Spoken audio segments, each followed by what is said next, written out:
Hello everyone and welcome to the Athletic HQ in London. It is the Deal Sheet Live on this deadline day. My name is Adam Leventhal. It is wonderful to be here live on YouTube.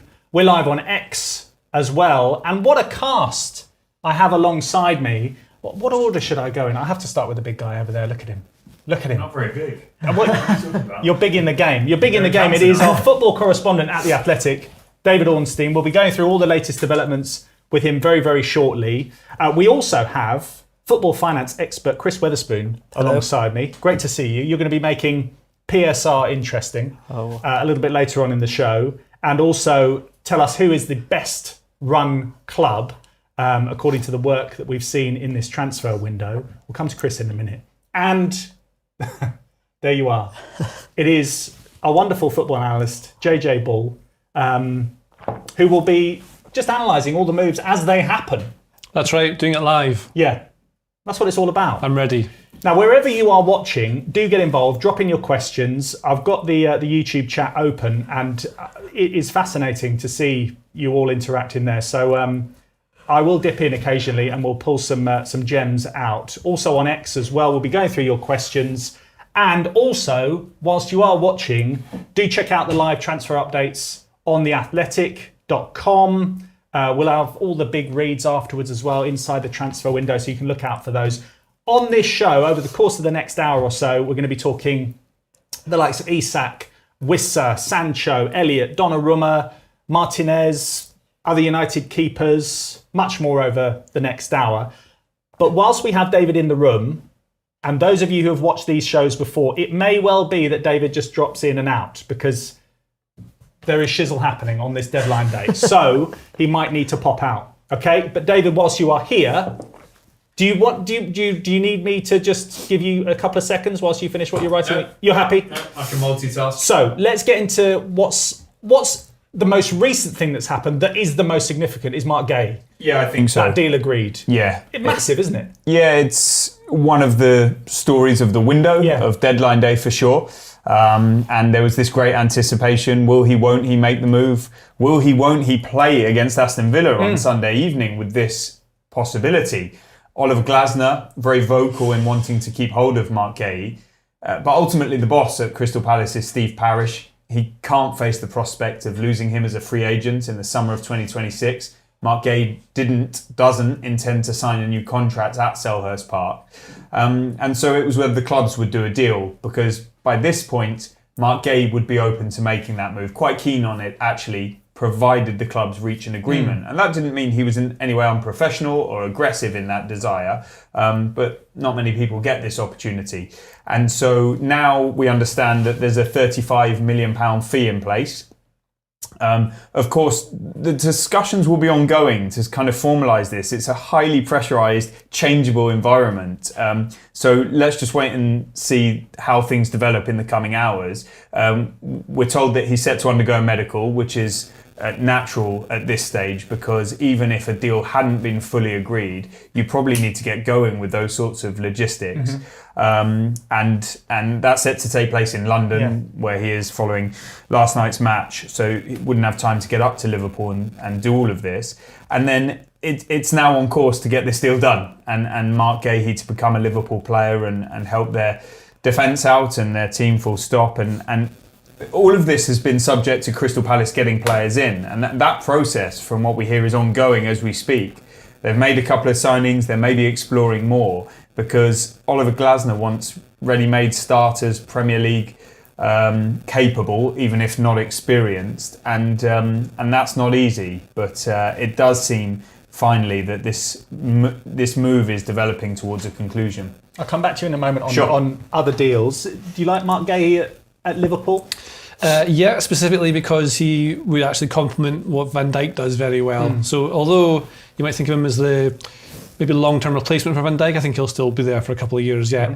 And then Van Dijk's very good at passing, but you'll see in any statistical breakdown of Marc Guehi is that he's very good at carrying the ball. So when he was playing next to Joachim Andersen, even, like one of them passes, one of them carries, gives you options of playing out from the back and different ways to try and break the opponent's press, which is something that Arne Slot tries to do all the time.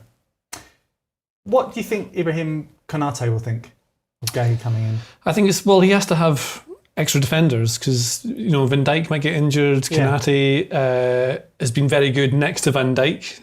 I think he can definitely improve on his own as a defender and just become more reliable. I think all footballers, I don't think they would get that angry. Do you think it would make them annoyed if they get someone to challenge them for a place? They know how the game works. So that is very true, but he's there, he's played well. I think he'd be less annoyed about it than like a promoted team would be if they get the team promoted and then they get replaced, because that seems less of a reward rather than having a player who's going to help you achieve more things. Okay, yeah, that's one way of looking at it. Just asking the question, JJ. Okay. Thanks for the answer. I'll come to you, Chris, a little bit later on about how much money Liverpool have spent in this transfer window, because that's an interesting discussion point. But whilst David is here, other things that you're currently working on that we can perhaps look forward to finding out more about over the next, less than 3 hours now until the window closes at 7 o'clock. What other pending You're going to have to ask me, because whatever comes up, I work upon. So let's talk about Nicholas Jackson, for example. Yeah. Chelsea fans will be thinking, right, okay, we've got players in, he's heading off. Oh, no, he's not. Is he? It looks like he will be heading to Bayern Munich after all, which was his desire, of course, and before the dramatic events unfolded following Liam Delap's injury. But he stayed over there despite Chelsea informing Bayern Munich that they wouldn't be proceeding with the proposed loan deal and requesting that Nicholas Jackson came back. They didn't demand it, even though he's contracted to them, and he stayed over there. They did explore other possibilities like Konrad Harder, who's on course to join RB Leipzig. In the end, it seems they're bringing back Marc Guehi. Is that how you pronounce his name? From It is now. Sunderland. It is now. We'll take that.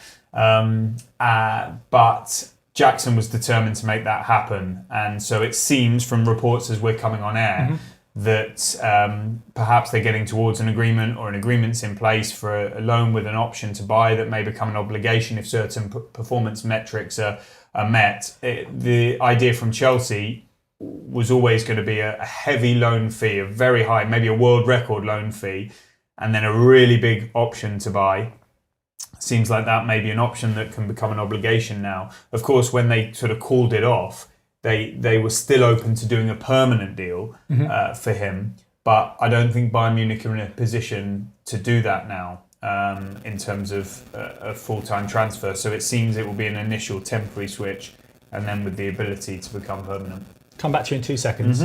Chris, in terms of Chelsea's business, we were talking about, before we came on air, about how some clubs have offset their purchases with their sales. Chelsea have become very adept at doing well in that, haven't they? Massively so. I mean, we all talk about how Chelsea have got around PSR and stuff by selling hotels and that, but actually what kind of gets missed is that for years they've been like arguably the best selling club in England. The season before last, they set a record for player profits. That was the year that they sold the women's team, so that got all the headlines. But yeah, and then this summer, I mean, obviously it depends what happens in the next couple of hours, but they're looking likely to be on course for basically a world record in selling players.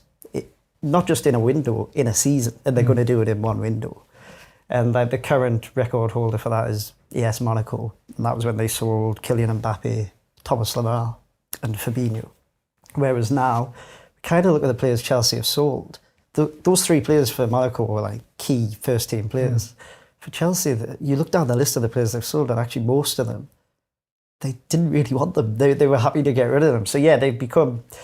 I think we knew, like, when they got taken over a couple of years ago, that they already had a player trading model, and it's just been ramped up to the extreme. And I think really we've all talked in the past about how much they've spent on transfers and how much they've spent on buying players, and they've spent an extraordinary amount of money. But we're now seeing the kind of offset of that. We're kind of seeing them. They're still buying players. They're probably going to end up in a net income position, I think, just about. So they've still spent a lot of money. But obviously the way it works, for anyone who has the misfortune of following me on social media, will know that PSR, you benefit from sales immediately when they happen. So they've really enhanced the position there. I follow you on social media. It's awful, I'm sure many other people will do after this. But just point people in the direction of the stat that you pulled out this morning about the strength of the Premier League in terms of the spending, because I found that really interesting in comparison with all the other European leagues. Yeah, so as of this morning, the Premier League, on players coming in, so not including any sales, but gross, the Premier League had spent £2.7 billion. La Liga, Serie A, Bundesliga and Liga had spent 2.6 billion combined. And actually now the Premier League's at 2.8 billion. And it's probably going to go high because that doesn't even involve the Isak deal. Yeah. So, and it's not actually the first time in a summer window where the Premier League has outspent those four leagues. It's the third time in the last 4 years.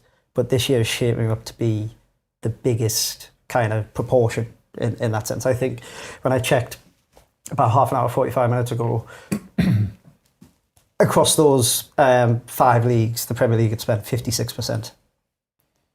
The juggernaut that is the Premier League. Going back to what Chris was saying before about Chelsea. Yeah, I want to ask a question about that, if I Go can. on, yeah, Might be a silly question. go for it. So when the PSR rules come in, and so when you're doing your books, it's what you sell immediately that you can use to help you have more money to spend, right? Yeah. So do you think they would have analysed, what they've done is what other clubs haven't done and analysed that? I mean, we've got a loophole. The loophole is to buy 1,000 people and then sell them. Is that kind of what they've done?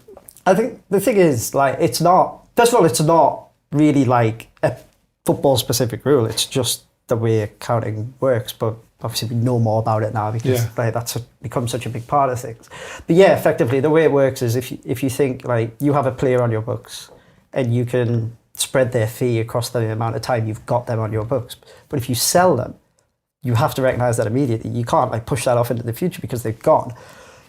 The issue with doing it really is that you're always having to chase after it in a certain way, because while you might recognise all the sales now, if you go out and spend a fortune this year, then you've got future costs that you're trying to offset. So you have to kind of keep being a good seller. But Chelsea have kept being a really good seller. I suppose they have to keep doing it. Yeah, again, yeah. And that's the thing. Like I said, we talked previously about how much they've spent. And actually, I mean, this, at the moment, I think they're on about 280 million in incomings kind of thing, which is still an insane amount of money. It's only really because we've seen, like Liverpool, who we're going to get onto, Liverpool have spent more. Arsenal aren't that far behind, and Arsenal actually have sold hardly anyone by comparison. But Chelsea is still spending big. I think really what we're seeing with Chelsea is arguably something I don't think we've seen, certainly not at like the kind of top level, where the whole model is like keep recycling players. Yeah. Like they sold, forgive me if I pronounce his name right, it was Vega, who... Yeah, or Vega. Gabriel Vega, So he was kind of like October, he was getting games and it was like, actually they picked him up quite cheap. He's going to be one of these who's like Maresca likes, he's going to play quite often and that. And then they've gone and sold him, but they made about like £10 million on him sort of thing. So it's kind of, I don't know. I wonder what they say to players when they sign, because sometimes I look and think, well, why would you go and sign for Chelsea? They've already got like 300 players. But they don't stand in players' way, especially if there's a good deal to be made. And they're very, I think, it's probably not what we're used to in football. We're getting more used to it. But I think historically you wouldn't have expected this kind of huge turnover of players, whereas that is basically Chelsea's game plan now. You are watching the deal sheet live on this deadline day, and the transfer window closes at 7 o'clock in the UK. It's currently 21 minutes past 4 here in the UK.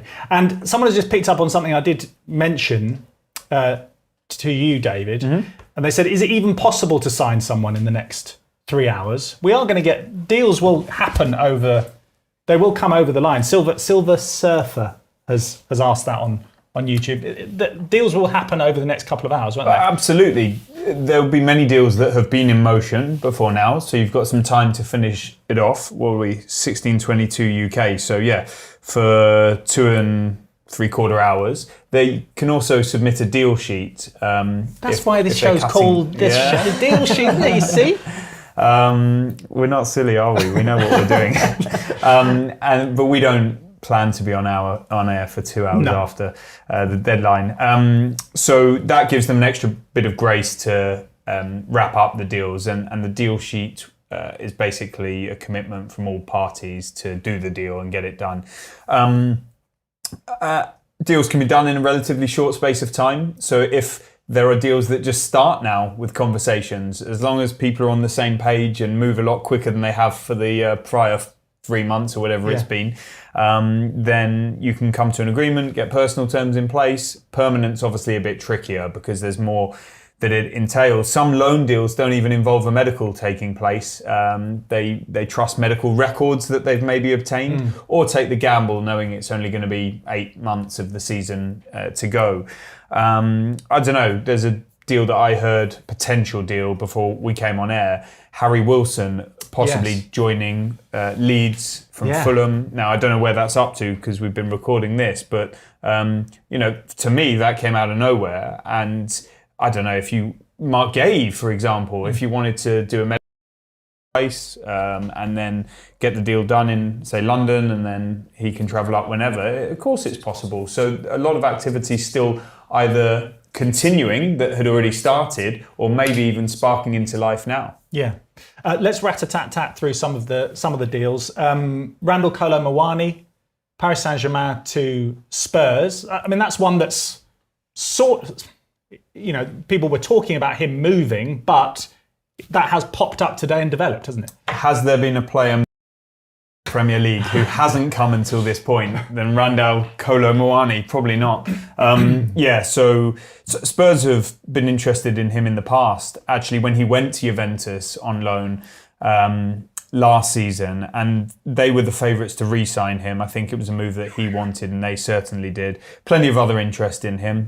He did okay there and has attributes that many clubs like. And you'll remember we've talked about him being linked with Manchester United in the past and others, Chelsea, etc. Tottenham have struck a loan deal for the campaign. It's not got an option or obligation to buy as far as I'm aware. Personal terms were done and dusted, which is, we don't know the details, but potentially impressive given that that's been a stumbling block for quite a few clubs, the size of his salary. And then when I broke the news, he was en route to London to undergo a medical. France international, who will cover for Dominic Solanke while he's out injured with this ankle problem. Do we know how long that's going to last or not? No news on that just yet. So, but obviously they felt it was sufficiently serious to bring in reinforcements. But we hope for Solanke he's back pretty soon. There's an international break, which is convenient in that sense. And Tottenham probably felt they needed a bit more in the attacking areas. Kolo Muani can play out to the left as well as through the middle, just because his stature indicates he's a number 9. There is a bit of versatility there. And we'll see, Manos Solomon could depart potentially. There's quite a bit of interest in him, and especially now they've got a reinforcement, because prior to that, they were saying he was not going anywhere. So yeah, I think that's a really good signing for the Premier League and Spurs. And finally, we get to see him on these shores. Yeah, he's been talked about a lot, you're right. And one of the clubs that you mentioned being linked with him was Manchester United in the past. Let's deal with the Manchester United goalkeeper situation. It was looking overnight, obviously after what happened with Villa and Crystal Palace and Unai Emery rattling on about the keeper that he brought in rather than Emi Martinez being in goal. It looked as if it was going to be Emi Martinez, but not so. Not so. Senna Lamens is the player that Manchester United are working to land tonight. He's a 23-year-old Belgian international from Royal Antwerp. I'm not going to say I knew a great deal about him before his name started appearing in relation to United. Even Villa were linked with him as well as part of this potential equation involving Emi Martinez. And, you know, Man United apparently made a sort of verbal inquiry earlier in the window to do with Martinez. I think it's been quite well documented that Martinez wanted Man United. And we all saw his tearful reaction at the end of last season. But maybe there were certain people inside United who wanted Martinez, but it doesn't seem to have been unanimous. And it potentially would have created an issue in having two very well-established number ones in Martinez and Onana at the club at the same time, with no obvious market for Onana from what we can see. And so they've tried to proceed with the younger, developing option for the future, as well as potentially It's not solving the issue, is it? Well, it depends how good he is. Let's see if he comes into the team. He's pretty highly rated. The fee's substantial. It's 21 million euros plus add-ons. And they've given him a long contract. So there's also the Africa Cup of Nations that Man United need to think about. I don't know if anything's being worked upon to try and maybe move out Alti Bayındır on loan. That was a thought in recent days, but whether it happens now, given he's been starting recent matches for United, I don't know. Perhaps they carry 4 keepers with Tom Heaton still there as well. I understand what you're saying, especially when you see somebody like Donnarumma on the market and you talk about Manchester United and their pretty illustrious history when it comes to the goalkeeping position and the errors that we've seen in recent years from multiple keepers. But you never know, maybe Lamens is going to be the tonic. I was trying to think of a... some sort of pun to do with lemon, lamens. lime, cordial, alcoholic beverage. Yeah. Maybe. It's sort of half worked. Yeah. Limoncello. Anyway, do you know much about him? No, I've watched a highlights reel on YouTube. Oh yeah, as everyone should know. Did he make lots of good saves? Well, that's not enough for you to decide if someone's good or not. Just to let you know, seems okay. He's written up well in places that I trust, but I don't know enough about him. That's fine. But His we may well fine. We'll find out more, Yes. won't we? In the fullness of time. You mentioned Donnarumma, David. What's going on with him? Because that's one that's sort of everyone thought was just going to gather pace. He's going to head to Manchester City. It's nailed on. Yeah, there's a possibility that it will develop before the deadline, because you know it's another triangle. So if Ederson leaves, it would be because Donnarumma is coming in. Yeah. But that can happen after this. Well, so the deal almost has to be, if it's going to be Saudi or Turkey or somewhere like that. But I think the way Manchester City are describing it is they'll only let Ederson go. And he could go subsequently to a market that's still open if Donnarumma is landed. Now, there were a spate of reports this morning that an agreement has been reached between the clubs. And I don't think personal terms would ever have been a problem provided the clubs reached an agreement. But we've got no confirmation of that just yet. So we've got to sort of pause and see how it develops. It's a pretty significant outlay for Manchester City, given that he's only got a year left on his contract at PSG and he's surplus to requirements. And however good a goalkeeper he is, I've always enjoyed watching him. The stylistic point, which I'm not an expert in, has raised many eyebrows. And so there's a lot football and financial for Manchester City to consider. They weren't planning to shift Ederson, even though he seems to have lost his place in the team. It was that they were going with Trafford as first choice, which they told Trafford when they signed him. And then Ederson's still there, and even Ortega's still there. Maybe, the performance of Trafford at the weekend gave a bit of extra consideration to this sort of equation. And it seems it's there to be done, but it's not easy. Some of these deals, you've seen Ederson heavily linked with Galatasaray one moment, Fenerbahce the next, and for some reason you've spent more time over there than me. Quite a few of these deals seem to collapse. I don't know, it's to do with the club to club, to do with the salary and personal packages, but I just think we've got to be a bit cautious. It is there, but it hasn't been done yet. Does Donnarumma to City make sense for you? Because I would have thought for James Trafford, he'll be thinking, that doesn't make sense for me. Does it make sense for you? Well, I think everything that's just been said is all relevant because they've got all these players. Like Ortega's been really good for them in the last while when he's played. So that him and Ederson are still around is interesting. I'm sure if they're looking for Donnarumma, it's because he's suddenly on the market and wouldn't normally expect him to be. He's a lot younger than you might think he is. He's been around forever and he's a great shot stopper. And I think his numbers were slightly down last season, but normally his underlying numbers show that he's still like an excellent shot stopper, controls his box very well, and he's massive, which is good. And he's played at the very highest level for many years. So when you've got someone like James Trafford trying to learn from his sidekick / rival, that's probably quite useful. Having someone like Donnarumma who you're up against. So it makes you step up a level rather than just being like, I'm now James Trafford, the Man City goalkeeper. But Ederson's there. So if he's still there, you've got that to go with as well. So it's kind of interesting. And we've noted, I think everyone's talked about how Guardiola's goalkeepers tend to need to be an extra player on the pitch when they've got the ball so they can play through presses the way that Guardiola wants to. But I think Trafford can do it. He made a mistake, but I think he'll learn from that. I'm sure he will. And Donnarumma is not that kind of player. So he's more likely to go long. But as everyone's going to 4-4-2 anyway and man marking all over the pitch, might as well have somebody who can stop the ball going in the goal. It's handy, isn't it? Yeah. Yeah, that's what you need. Should we talk about Aston Villa? Yep. Having talked about Emi Martinez, just very quickly, what happens to Emi Martinez now? Does he just stay at Villa or does he go somewhere else? I'm searching for the name of his replacement. Who we spoke about? Oh God, Unai Emery spoke about him last night 3 times in a row. Bizot. I was going to name him 3 times in response to your question. Yeah. Bizot. So I guess just a word on that. I know Unai Emery, and he's done that before, didn't he? He did that with Europe, didn't he? He said Europe. What do you make of that and the way that he dealt with that pre-match? I know he gave us more afterwards. Do you find that? How did that make you feel when you saw that? I don't really care. Good. Let's move on then. Let's talk about Villa. What happens with Emi Martinez now then? You would assume he has to reintegrate unless something comes up with a club before the deadline, which is possible. He's a top quality goalkeeper that, there didn't seem to be a lot wrong with Emi Martinez and Aston Villa until he was in tears at the end of the season.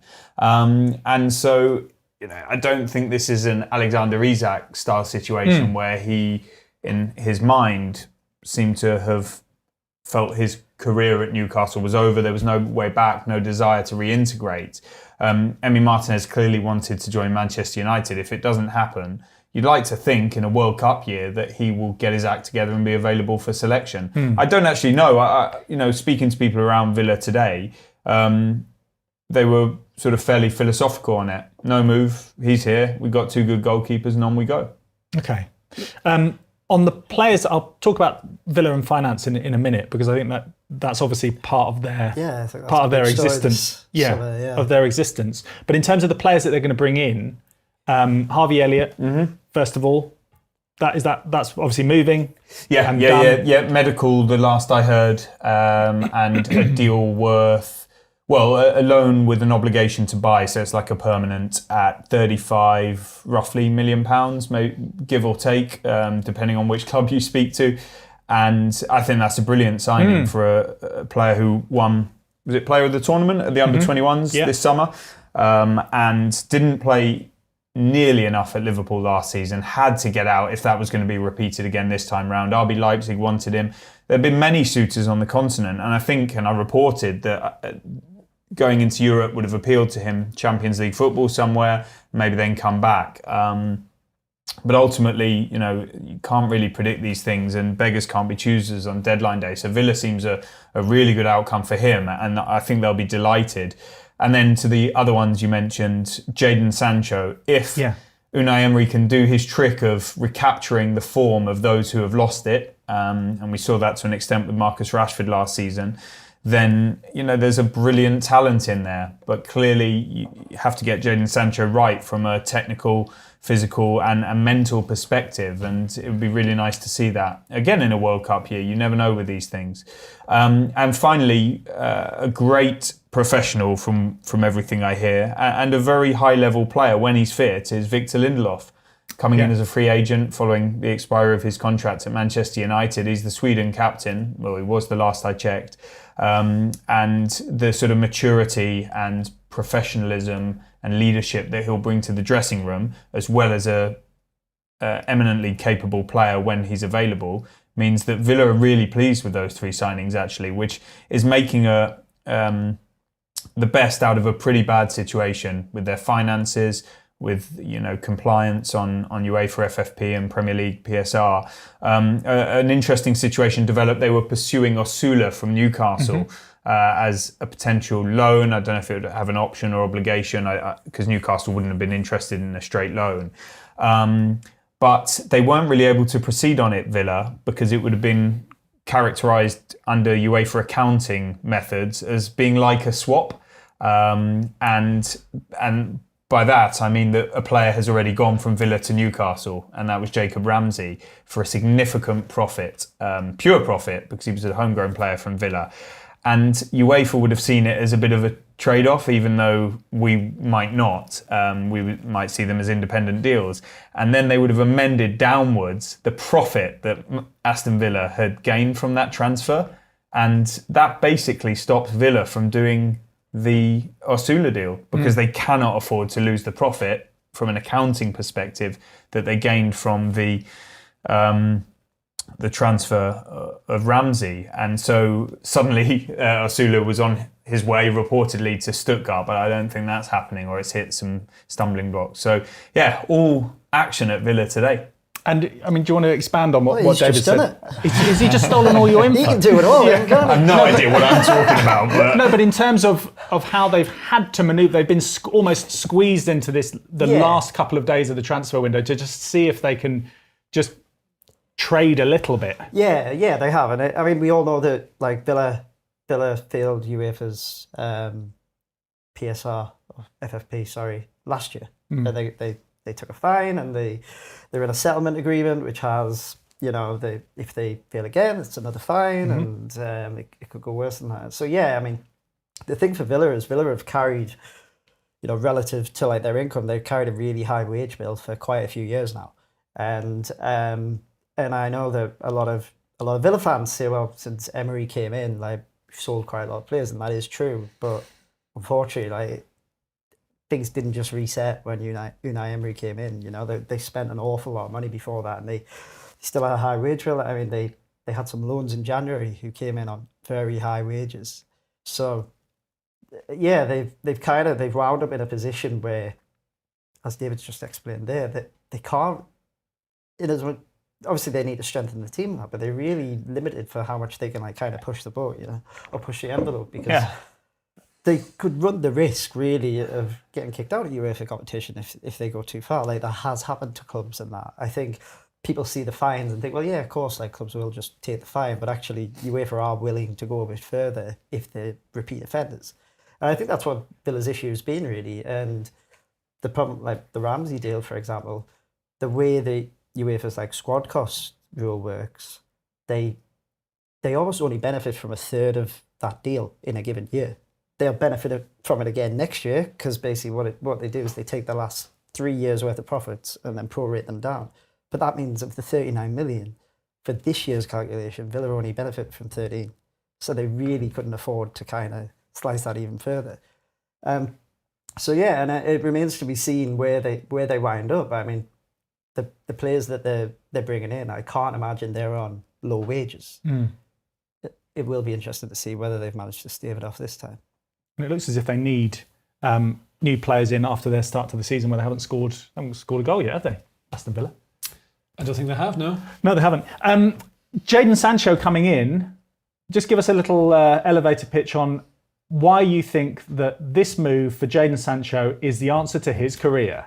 To his career? Yeah. I don't know if it is for his career. I would think he'd be suited better to playing in Europe. Oh, okay. So, I mean, by Europe I mean specifically Germany or Spain. I think would be really good for him. I think because the way he plays, he's not he is fast, but he's not the fastest. And I think when you're playing in the Premier League wide, and his tricks don't always work. The thing I find with Sancho when he comes 1v1 with the defender is it's almost like he goes through a repertoire of tricks to try and do it. It doesn't feel as natural as some wingers to me. Clearly he's very good at them, and so he can produce goals and assists and chances and little moments of magic. But I think at Villa what will happen is he hopefully can play wide left. It seems to be where he's best. But wide right is most likely at the moment because John McGinn keeps being played out there, and he's not really, I would say, a winger. We've seen John McGinn play before, but you put Jadon Sancho there is maybe better. But the wingers in Emery's system tend to come through the middle and end up like a 4-2-2-2 with the fullbacks push up a bit. That tends to be what they do. But you need wingers in there still. So it might suit Sancho that he can play wide and come inside. But the highlights you've seen for him recently have been when he went back to Dortmund and when he played for Chelsea in the Conference League they played in, I think it was, or Europa League. I can't remember what it was, but the highlights he's had recently have been in those games where it's in Germany against German teams or in Europe against teams that Chelsea should be beating anyway. Maybe that's because he's not broken into the team and they weren't sure what to do with him, but I think it makes sense for Villa if the deal's not too expensive for them, but I'm not sure it's the best thing possible for him. I would love to be totally wrong, and I often am. So, there we go. We'll see if you are. Yes. Again. Right, I meant. Not wrong. Yes. Quick one from you, David, because we are going to be talking about Alexander Isak. We've gone 42 minutes and we haven't even mentioned his name, barely, yet. I want to talk about him because that deal, when it is finally concluded, will mark the end of this transfer window, which has been dominated by the Swede. On Marc Guehi going to Liverpool, there was talk about Joe Gomez going in the other direction.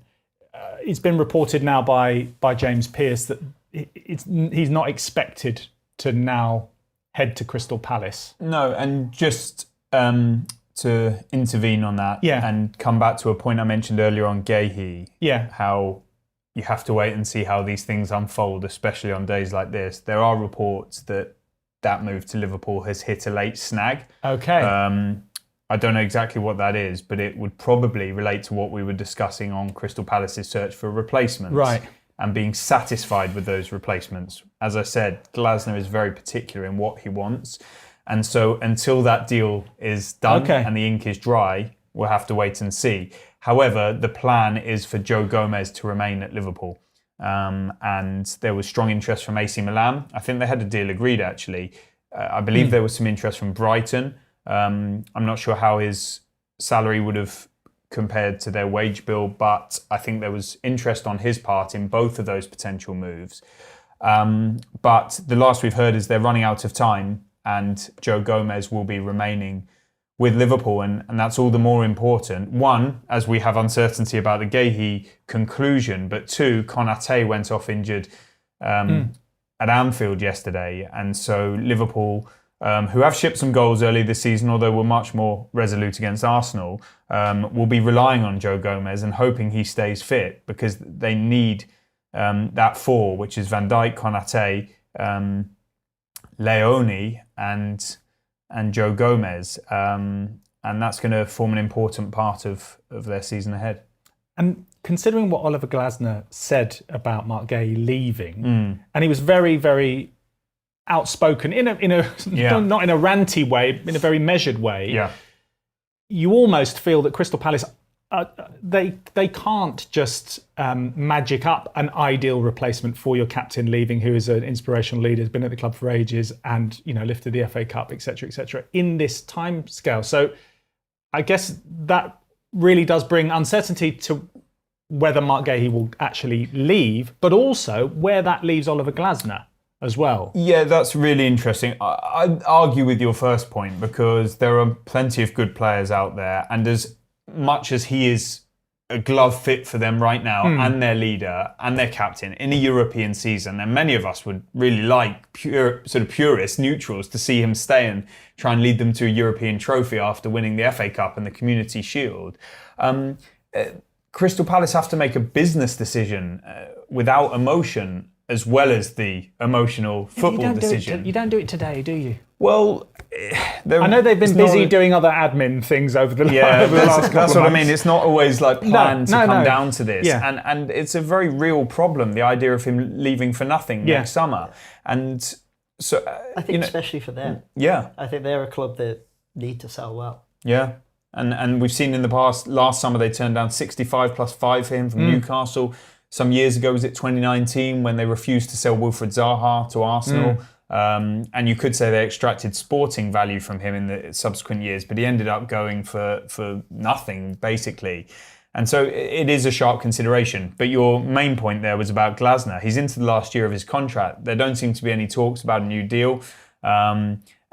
Palace will be wanting commitments at this point. He's doing so well that there'll be big clubs looking at him. The word in football is the first time there's a big club who makes a change, they're going to look straight to Glasner. Now, we don't know if that's true. We don't know what his intentions are. We know Steve Parish would never really let somebody like him go when he's under contract. He doesn't really care about, I think Bayern Munich came in for him really early in his tenure. Bayer Leverkusen have got a vacancy, haven't they? But Steve Parish just said, no, there's no release clause.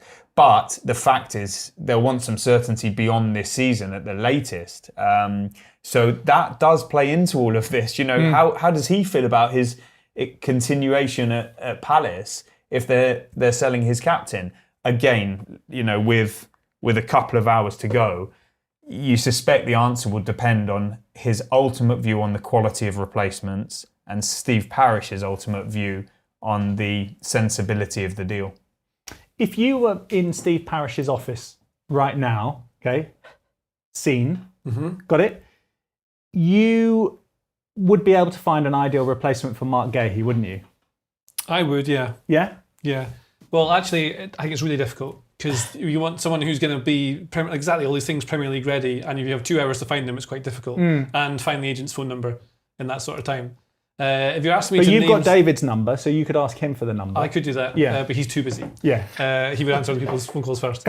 I think I would you'd be looking for someone who meets your tactical demands and your statistical demands, but also someone who, what you're losing in Guehi mostly, I would say, is a leader. So that just breaks up the whole group, and exactly what David's saying is really important, because that is like the core of this Crystal Palace team. So they've lost Eze, who's their star, and now if you lose Guehi, they could have a chance to have a bit of a golden generation. He could really have pushed on. And so if you're trying to replace him with someone who can do that straight away, the fees now would be absolutely insane. So yeah I don't have a name for you. Okay.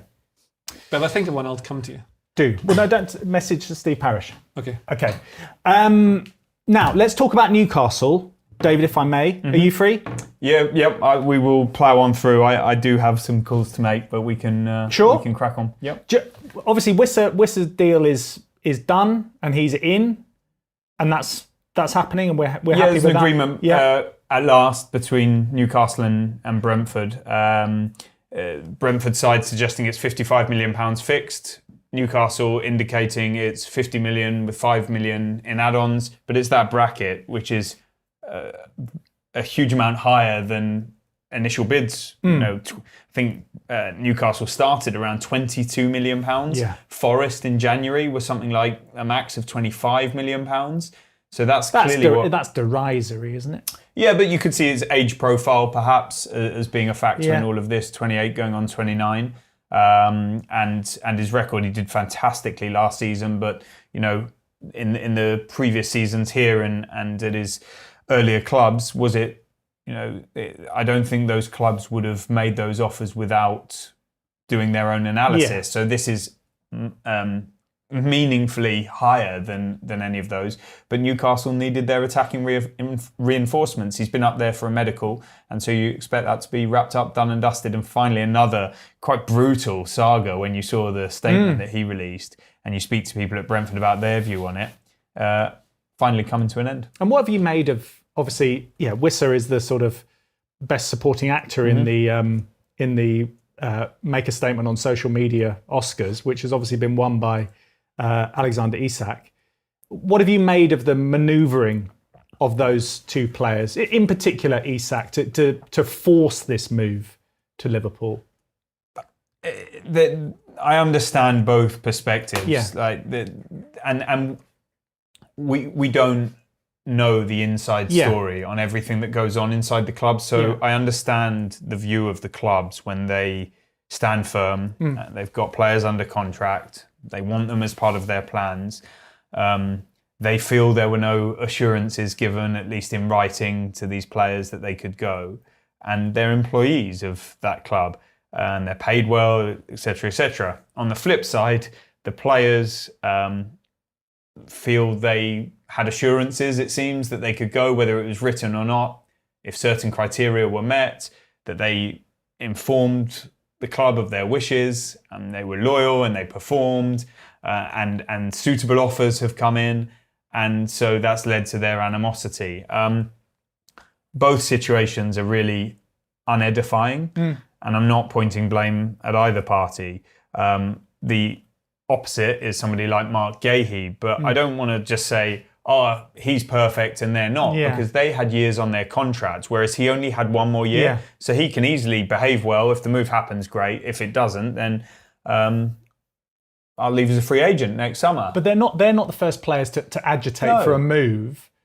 But do you think it has the potential to set a precedent in the near future that players will actually go, well, no, it worked for him, I'm going to do the same? Well, there was a lot of clubs that I spoke to in this period saying Newcastle must hold on to Isak.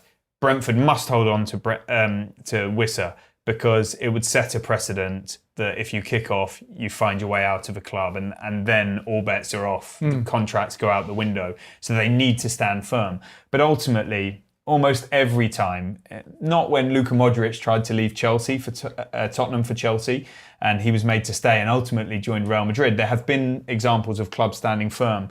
But when the money starts to come in with the proposals from the other club, and the players so upset, training apart, maybe leading to a bad atmosphere, what is that atmosphere going to be like when the transfer window shuts? You don't know. And how much value is that player going to lose, whether they play or don't play? And can you really afford it when push comes to shove? Also, and I'm not talking about these situations entirely, but let's not just suddenly point the finger at the players. I repeat, we don't know what goes on in these situations, and there could be some fault on behalf of clubs in all of these situations. Again, not specifically to do with Wissa and Isak, that provides a context that most of us, the public, even us guys working in the industry, don't know or see. Yeah, okay. I'm going to come on to a couple of the questions that you've sent in via other means in a moment's time. Thank you for the comments coming in on YouTube. Someone commented about how knowledgeable you are, Chris. They were almost. It's good to know my wife is watching. Yes, she's there. Excellent. In terms of the Newcastle situation, David obviously mentioned there that Newcastle have ended up paying a lot more. We don't know the precise value that they're going to pay, but it appears that yes, Newcastle have got a hell of a lot of money for Alexander Isak, but they've ended up offsetting it and paying a lot more than they ideally would have liked for Wissa, haven't they? Yeah, probably, and I think that's probably to do with timing more than anything. I mean, it probably would have felt ridiculous to see it at the start of the window, but really the best thing Newcastle could have done was sell Isak at the start of the window. Yeah. Now I'm sure they'll say they didn't expect him to agitate to get away. Maybe they did, maybe they didn't. But I just think really... But would that money not have been burning a hole in their pocket? No, that's the other point. I mean, I think that part of the problem really is that, like... Any seller was going to take a big proportion. They've talked ever since the takeover about the Saudi tax sort of thing, and there is an element of truth to that, but I guess that's kind of the trade-off to, having mega wealthy owners. But yeah, no, I think Newcastle would have had a lot more leverage both in the Isak situation and in the buying of the strikers situation if he'd gone early. Because really, what ended up happening was when he first agitated to move, at least publicly, there was only really one show in town. There was only Liverpool that he was going to go to. So it's not really a surprise that it's taken until the final day of the window for Liverpool to get it. Because why would Liverpool rush in and go, oh yeah, we'll give you the 150 that you want? Because they knew nobody else could afford it. Everybody else had gone and bought strikers. So I think really it's a fault of timing. And to be fair to Newcastle, I think, we're not 100% sure on exactly what the fee is, but if they've got 125 to 130 million, that's still the third biggest transfer of a footballer ever. Like, it is not, and I know there was talk of like 110 million being a low ball offer. I understand that, but that was based on a valuation that actually, by that point, Newcastle were never going to get. They were never going to get 150 million. So I think the fact that they've got that up to buy either 15 or 20 million, they've salvaged some of that. Chris, thank you very much. I'm going to speak off camera here in a very sort of live way to Chris, our executive producer. Can you just check that David is going to come back at some point for me? That would be great. If you could just go and ask. I think because we were running till 5, that's probably him signing off. Oh, okay. So we can actually run a little bit longer to get some. Fine. Okay, good. Fine. Thank you, Chris, off camera. Chris is still here. JJ is still here. David, the spirit of David is still here, but David is not here at the moment because he's going off to work on some transfer news. I thought it was Steve Parish. That was Steve Parish just called him out of the room. Was Steve Parish. No, you're no longer Steve Parish. The scene's ended. Sorry, I didn't end the scene. Sorry. You're back in the room now with us. Well, I could tell you some defenders that Crystal Palace could buy now, if you want. We're probably past that now. We moved on from that. Just to let you know that David will be obviously breaking the news on The Athletic, theathletic.com. The transfer blog is in full swing. Any more developments on Marc Guehi, for example, and that deal potentially breaking down to Liverpool, or if it's going to go through, we will be keeping you posted on that. And there are a couple of other developments as well. We were talking about it on just a couple of moments ago with David. Harry Wilson potentially heading to Leeds.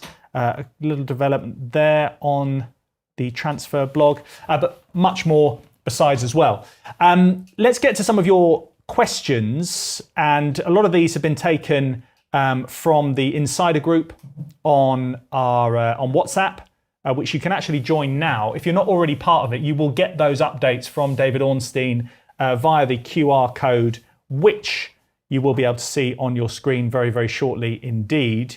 So that is the Insiders WhatsApp group, and you can join that. I think we'll bring up the QR code. There it is. So do be part of that, because that runs all the time throughout the season, not just for today. So let's get to some of the questions which we can answer. In terms of the situation with, I wanted to ask you actually, because I was going to ask David, I wanted to ask you about the situation with Kobbie Mainoo. There was a question asked by Ranit, who has asked this question. Are you surprised that Kobbie Mainoo cannot fit into Ruben Amorim's side? I'm not surprised he doesn't fit into Amorim's side. Yeah. because I don't think there's really a position for him there. I mean, I think a lot of people have talked about this because it's like, what number is he? Where does he play? I think he's a good midfielder. My take on Mainoo is that I think he got rushed to superstardom really quickly because he did well for Man United quite recently, and then I think he played in the Euros as well, didn't he? He was playing the final even. Yeah. So I think he's a great footballer that maybe lacks the output that probably someone like Amram would want for his midfielder. Now, Fernandes gives you the output that you want from a midfielder, but you lose a lot of control. And I think what you see with Mainoo sometimes is that where Amram wants his team to go forward quickly and use the space that's there and get direct up the pitch, Mainoo wants to keep it and play football. And there's a bit of a push and pull there, which is good for Mainoo, because I agree with him, it's nice to keep the ball sometimes and play it. But if your manager wants you to do certain things and go, then it doesn't maybe suit it. And so if you play him in midfield, I have doubts about him physically and defensively as well. I don't think he's the kind of player who's going to win the ball for you. But you play him in a 3 midfield, you play him alongside one who creates, one who can hold it, and he can be a bit of a box-to-box there. That would work. I actually think he is just like a more advanced midfielder, but shouldn't be going into wide areas. But the problem with the 210s for Man United is that those need to go into wide areas and come inside. You saw Mbeumo playing against Burnley, taking the ball down from a wide angle and coming inside to shoot. Now, Mainoo can't do that. That's not the kind of player he is. He plays through the middle. But I think Aaron wants his players to go forward quickly, and you can't, like he said, he's up against Fernandes as a midfielder. You can't drop Fernandes, even though arguably maybe you could or should. But you put Mainoo into that position, he would give you more control. That's not really what Amram wants from that player just now. He wants him to be doing more things that Fernandes is doing, and Fernandes can be a difference maker. So I think he's good to have in the squad, and he's dead young. Is he 19, 20, something like that? So let me just double check that. But yeah, I think he has a lot to get better with. He's 20 years old, so like most midfielders shouldn't really be starting at 19, 20. Like it doesn't really happen because a lot of the game you learn by playing. And so in a roundabout way, my answer is that I can totally understand why he's on the bench. The only reason he's probably pushing for a loan move or maybe wanting to do something else is because he's already had a taste with the first team, which I think was probably a little bit soon. But he's shown that he can swim rather than sinking. I think he's a really good footballer. Yeah. Like I think, well, this is the way I was thinking about it the other day. Imagine he was at Everton and playing for Everton every week. Would you think Man United should be signing him for 50 million? I don't know. Well, because if he was a dominant midfielder and he was, but he might not be playing for England. James Garner's been pretty good for Everton, and he couldn't make it at Man United either. No, that's true. It's a bit of a weird question, but maybe it makes sense to some of you at home. But yeah. Let's move on to some other questions. Your alter ego is the bookkeeper, isn't it? Yeah. You've got like a superhero. You know, I got the opportunity to overrule that and I didn't take it. I'm wondering why. I quite like it. Yeah, I couldn't think of anything better. No, I don't think it really makes it into superhero category. But well, Ben Affleck did the accountant, didn't he? And I can't quite. No, you match up can't to do that. No, I can't pull that off. No. Okay.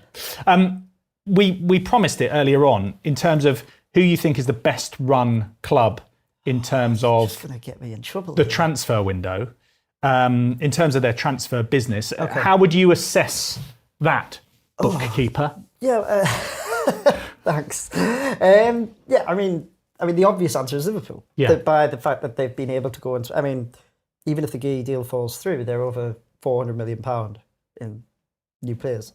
Obviously, they've sold well as well, but I don't believe anyone has ever spent more than £400 million in a single transfer window. And Liverpool, did Chelsea not do they that? were just under. I think they were basically bang on 400. Okay, right.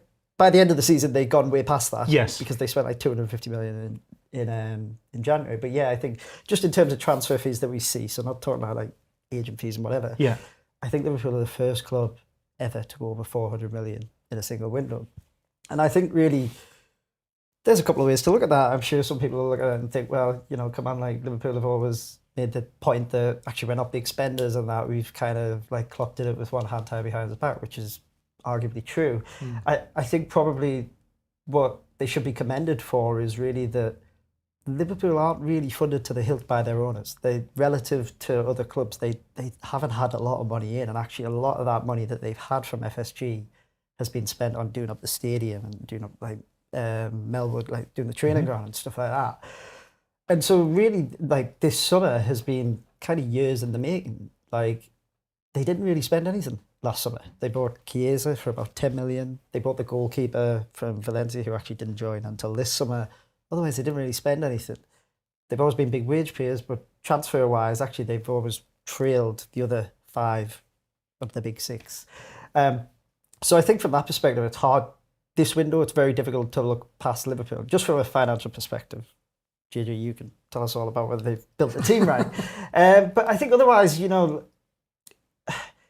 it's a bit of a weird one, really, because I think we're starting to get to a point now where actually being a selling club isn't really the kind of negative connotation that it used to have. Like, I think clubs have realised that actually being good sellers, like we talked about Chelsea earlier, is part of the game and part of the way you build.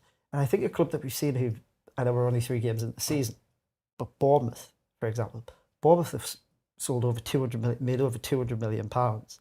And they just went to Spurs on Saturday and won 1-0. I know we're only 3 games in, but there's a club that actually, they're working within like the constraints that the rules set them, sort of thing.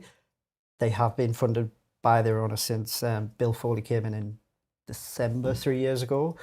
But actually, if you look at the way they're doing it, it's a bit Brentford.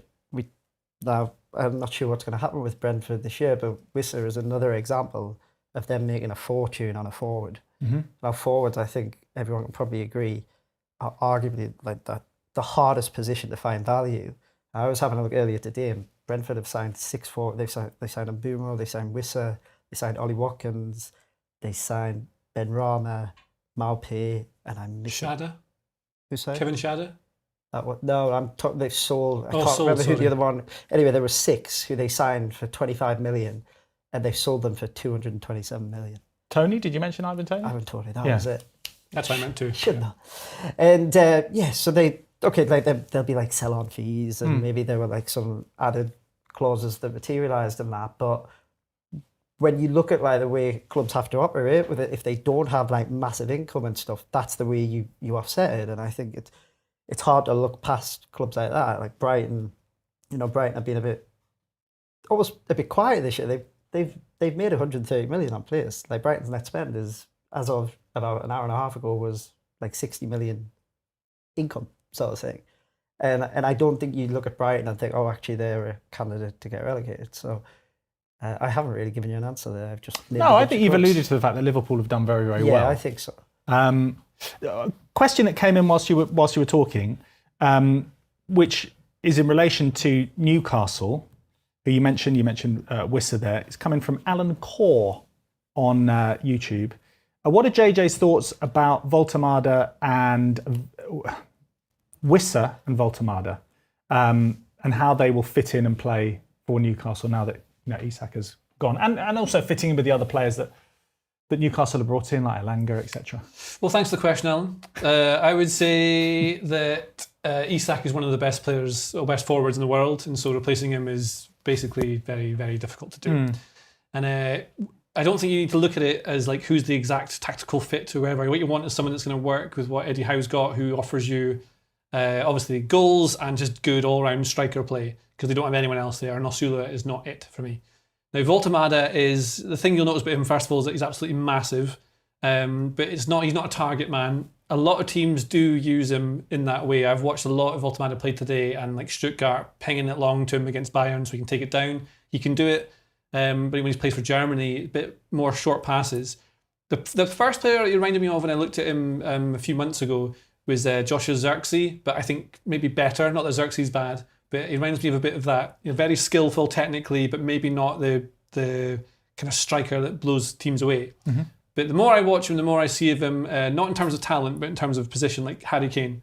So that he's a striker who drops deep an awful lot to get involved. So you can have other players next to him up top who might move into the same spaces that he leaves. But he is good at mixing it in with the midfielders and dragging defenders out the way and little tight round the corner passes. So the cliche of being a good feet for a big man, that sort of thing is there. But he sort of plays like a 5'10" player in the body of a 6'6". Maybe that's a good way of thinking of it. Lucas has summed it up very well. Yes. Voltemada is huge, but he don't play huge. Yes, that's. I was trying to say that in more words to make the live stream last longer. Yeah. The other player is Juan Vissa. So first of all, Voltemada, I like it. I think the fee for him is frankly crazy because he's only had like 2 full seasons, and I think he started 17 in one and maybe a really low number in the other. I can't remember exactly what it was. His underlying numbers are decent, and he's getting good goal returns, but it's an awful lot. But I think when you've losing a player like Isak, you've got to sign someone big. He could potentially be massive. He already is literally massive. And Bayern Munich are going to be interested in him too. So that's the sort of talent level you're looking at. Whether he becomes that player, we don't know, because he's 23 now, I think.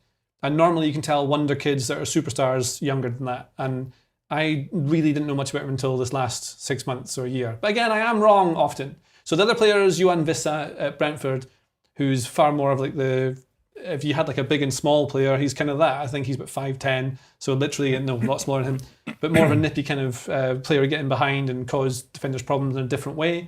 I think really good having different profiles of strikers in there for Newcastle. If you think the way Newcastle play, very intense, very front-footed, like going at them, a lot of crosses. So for Vissa, you get someone who attacks the near post and tucks it in that way, but you've got Voltemada, who tends to be the one who drops deeper, like Harry Kane does, and then he'll be the one that finishes off from the penalty spot. So, and also a lot of high floated balls. I don't think he's fantastic in the air, even though he's huge, Voltemada. So that'll be, and also that players who come from Germany to England don't always translate very well in terms of like what they were doing there into England. So there could be a bit of a learning curve and just a physical development curve, because it doesn't matter how big you are, if you're not strong and like really balanced, it can often not be in your favour. So both of them together makes a lot of sense, an awful lot of money, but they've had to make up for the Isak sale, which is one of the reasons I think they can get to the heights they've hit, because they had a player like Isak who is the kind of like needle-moving player that great teams need. I have one last question for you about Isak in a moment, but the news has come through on Bayern Munich, who you mentioned a couple of moments ago. They have now agreed that loan deal for Nicholas Jackson, and the details have been outlined by Simon Johnson, our reporter who covers Chelsea. The deal includes a conditional obligation which sources at Chelsea expect to be fulfilled. They indicate that Chelsea will receive a €16.5 million loan fee with an obligation set at €65 million, making a total package of €80 million. That's £69 million. So they've done it again, haven't they? Yeah. Chelsea. They've got rid of a player that they don't necessarily. Well, we'll see if those obligations are going to be met, obviously. Yeah, but I mean, that loan fee alone is huge. Yeah. Yeah. And it's a player who everyone knew they were happy to get rid of. Yeah. It's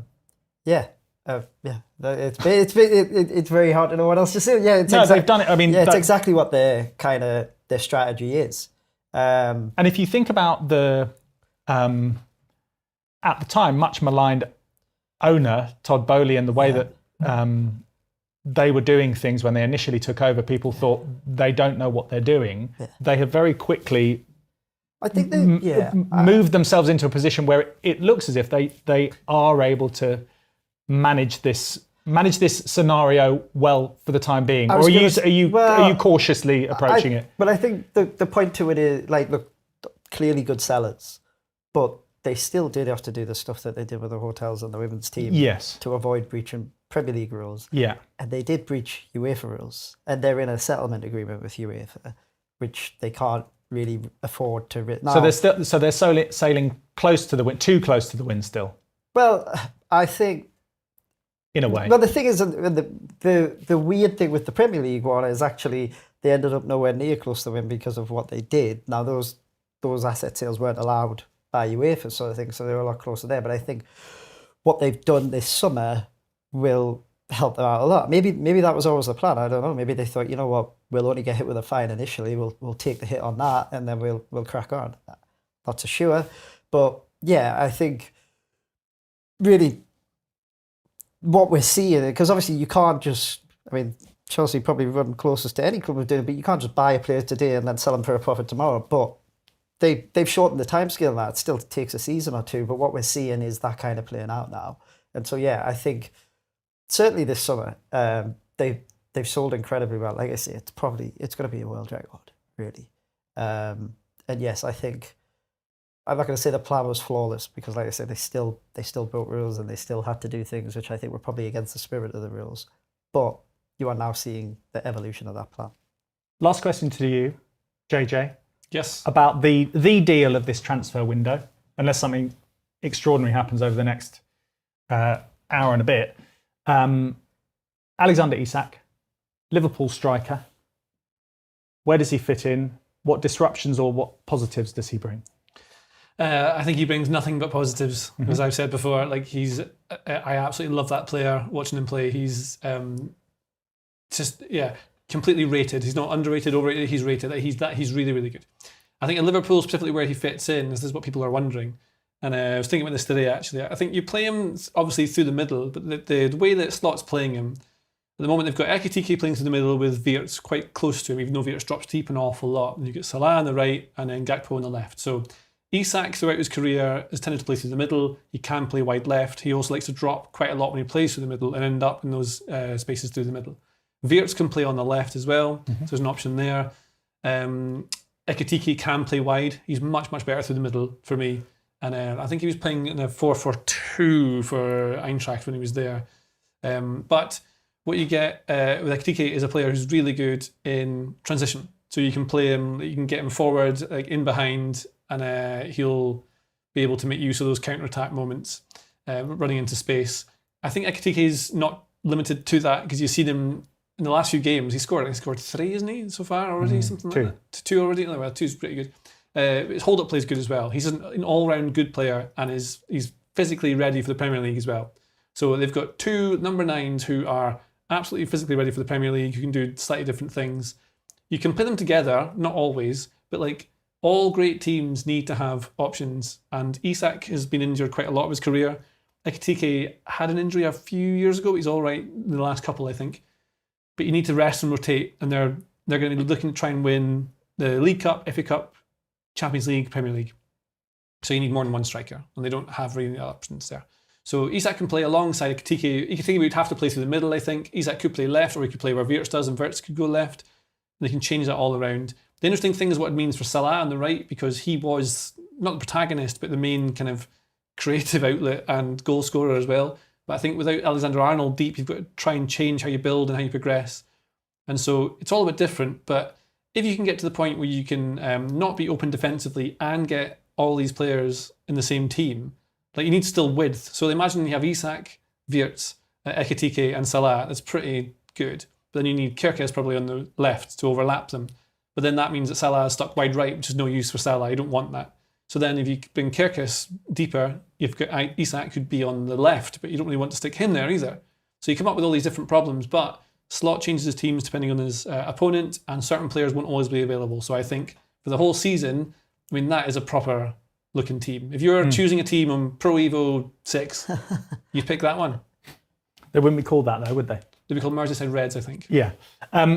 Last question, in a word, your signing of the transfer window? In a single word. Yeah. Oh, can I be biased and say I think Granit Xhaka is a very good signing? Oh, Granit Xhaka to Sunderland. Yeah. That's a great shout, by the way. That's fine. And you? Because F2P Ball has said João Pedro is the transfer. Someone else said João Pedro earlier. Yeah, I know they did. But I'm not. It's here. I can see it too. Oh, you can. Okay, fine. Yeah. João Pedro to Chelsea. Yeah, great shout. I think he'll do some things for Enzo Maresca. I really liked Delap going to Chelsea. That was quite a wise signing as well. My personal favourite, because I think he's a star boy and deserved the platform, is Eze going to Arsenal. Even though it's not the biggest one, Isak is a phenomenal signing. I think it's really fun. And there's a load more that I really like. I think Wirtz is an outstanding player, and you'll see it eventually. Eze could be the difference to Arsenal being... I don't find them very fun to watch half the time. Eze makes them fun. So he makes it worth watching games, and I love players that make the game worth watching. Yeah. We need more of them. So Eze playing for Arsenal could be... I think it could be just great for them. Yeah. There was even though it didn't go to plan for Arsenal yesterday at Anfield, there were a couple of moments, even in that sort of cameo that Eze played. The little chip over the leg to run past him. Which was great. Yeah. And he almost scored a goal, probably should have scored a goal, but yeah, that moment was a moment indeed. Right. We are done. JJ, thank you very much indeed. You're welcome. Chris, thank you very much. You're very welcome. Great analysis on all the financial ramifications of all these deals being done. Don't forget David Ornstein as well. Thank you to David, who is no longer here. He's outside working hard over the remaining hour and 40 minutes of this transfer window and then beyond. You'll be able to catch up on all the details on theathletic.com, the live blog's going. And then afterwards, this is just a little bit of an inside bit of knowledge for you. If you follow a Premier League club, you will get a follow-up article that will look back at the transfer window and the pros and the cons and some of the inside the deals as well, which have happened on transfer deadline day as well. JJ's just been called the GOAT. We have to leave after that. Thank you very much for watching. Take care, and we'll see you in the next transfer window back in forward, indeed, in January. Take care. Bye-bye.